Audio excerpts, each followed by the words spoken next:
آج کی ویڈیو میں ہم تہجد کے بارے میں بات کریں گے۔ تہجد کا وقت کس وقت شروع ہوتا ہے اور کب سے کب تک رہتا ہے، اور اس کی رکعات کتنی ہوتی ہیں، اس حوالے سے آج کی اس ویڈیو میں بات ہوگی۔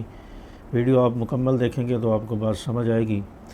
نماز تہجد کا جو وقت ہے وہ عشاء کی نماز کے بعد سے شروع ہو جاتا ہے اور صبح صادق تک رہتا ہے۔ صبح صادق کس وقت ہوتی ہے، اب یہ سوال پیدا ہوتا ہے۔ تو مساجد کے اندر عموماً ڈیجیٹل گھڑیاں لگی ہوئی ہیں جس میں نماز کے اوقات لکھے ہوتے ہیں، تو ڈیجیٹل گھڑیوں کے اندر جو انتہائی وقت ہوتا ہے، نیچے ایک کونے پر انتہائی وقت آ رہا ہوتا ہے، تو یہ جو انتہائی وقت ہوتا ہے، جو عشاء کی نماز کے بعد جو وقت آ رہا ہوگا انتہائی وقت، تو یہ تہجد کے ختم ہونے کا وقت ہوتا ہے، یعنی صبح صادق کے شروع ہونے کا وقت ہوتا ہے۔ تو یہ جو وقت آ رہا ہوتا ہے انتہائی وقت جس کو کہتے ہیں، اس سے 5 منٹ پہلے تک آپ تہجد پڑھ سکتے ہیں۔ اس کے بعد پھر فجر کا وقت شروع ہو جاتا ہے، صبح صادق شروع ہو جاتی ہے اور فجر کی اذانیں شروع ہو جاتی ہیں۔ تو فجر کی اذان لیٹ بھی آتی ہو، ویسے عموماً 10-15 منٹ 20 منٹ بعد ہی فجر کی اذان ہوتی ہے ٹائم شروع ہونے کے، تو آپ نے اس گھڑی کے حساب سے یا نقشے کیلنڈر کے حساب سے جو انتہائی وقت ہو، صبح صادق کا جو شروع ہونے کا وقت ہو، اس سے 5 منٹ پہلے تک آپ نے تہجد کی نماز پڑھ لینی ہے۔ اور عشاء کی نماز کے بعد بھی آپ پڑھ سکتے ہیں۔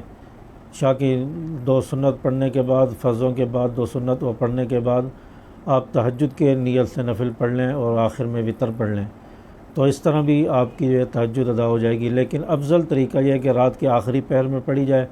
اس وقت روایات میں آتا ہے کہ اللہ رب العزت آسمان دنیا پر ہوتے ہیں اور وہ لوگوں کو پکار رہے ہوتے ہیں، آواز دی جا رہی ہوتی ہے منادی کی طرف سے، کوئی ہے اللہ کو پکارنے والا، حاجتیں مانگنے والا، اس کی مرادیں پوری کی جائیں، اس کی دعائیں قبول کی جائیں۔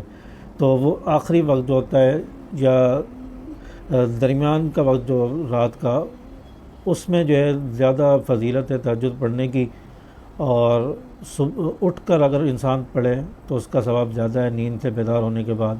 لیکن اگر کوئی شخص نہیں اٹھ سکتا تو عشاء کے بعد یا سونے سے پہلے تہجد کی نیت سے 2 نفل 4 نفل زیادہ سے زیادہ 8 نفل بھی پڑھ سکتے ہیں۔ تو اتنے نفل پڑھ کر جو ہے وہ سو جائے، اس پر بھی اس کو تہجد کا ثواب مل جائے گا۔ تہجد کی رکعت کم سے کم 2 رکعت ہے اور زیادہ سے زیادہ 8 بھی ہیں، 12 رکعت تک بھی آیا ہے۔ تو جتنی انسان پڑھ سکے تو اتنی تہجد پڑھ لی جائے، اس کے بعد اللہ سے مانگا جائے، اس وقت دعائیں قبول ہوتی ہیں۔